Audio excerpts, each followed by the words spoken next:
सौतेली माँ की सौतेली बेटी पर एक नई हिंदी कहानी। पहला पैराग्राफ। गांव के छोटे से मकान में रुक्मणी अपनी नई शादी के बाद आई थी। उसके पति रमेश की पहली पत्नी का देहांत हो चुका था, पर उससे एक बेटी नेहा भी थी।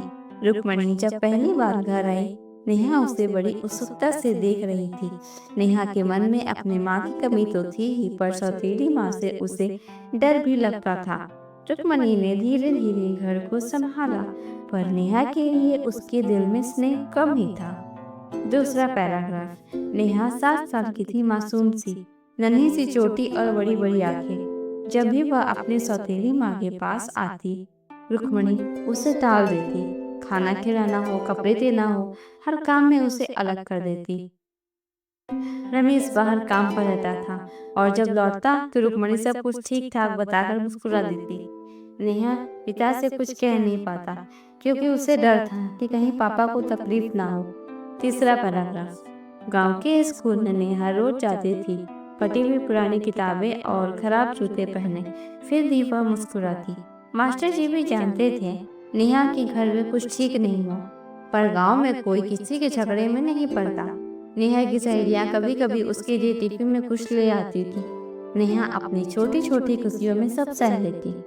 चौथा पैराग्राफ। रात को जब रमेश देर से आता, तब नेहा अपनी कॉपी लेकर बैठ जाती, पिता को अपनी पढ़ाई दिखाने के लिए। रुक्मणी उसे डांट कर सोने भेज देती, पर रमेश को कुछ नहीं पता चलता। एक रात रमेश ने कहा नेहा को आंगन में ठंड में सोते देखा।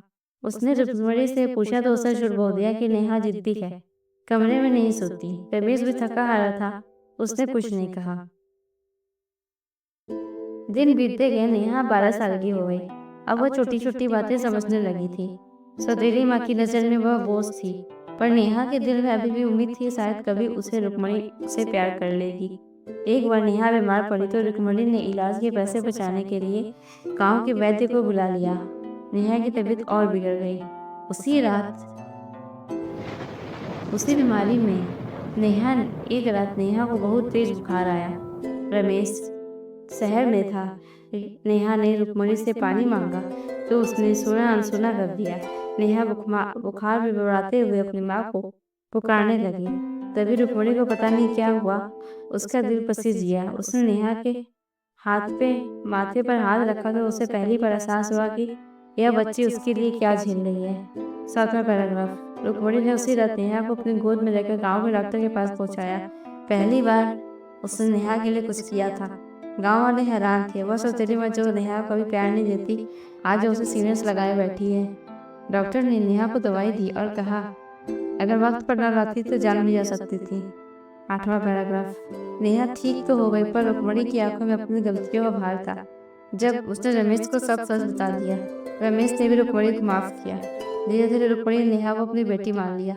नेहा के मन का डर जाता रहा। अब वो हर रात अपनी सौतेली माँ की गोद में सोती थी। लोग कहते हैं माँ कोई भी हो, अगर दिल में ममता चल जाए तो खून से बढ़कर रिश्ता बन जाता है। तो दोस्तों, आपको मेरी ये कहानी कैसी लगी? आप लाइक शेयर कमेंट करके जरूर बताएं, और अपना प्यार ऐसे ही दिखाते रहे, व्यूज को बढ़ाते रहे। Thank you guys, thank you so much, all the best for your life. Bye bye.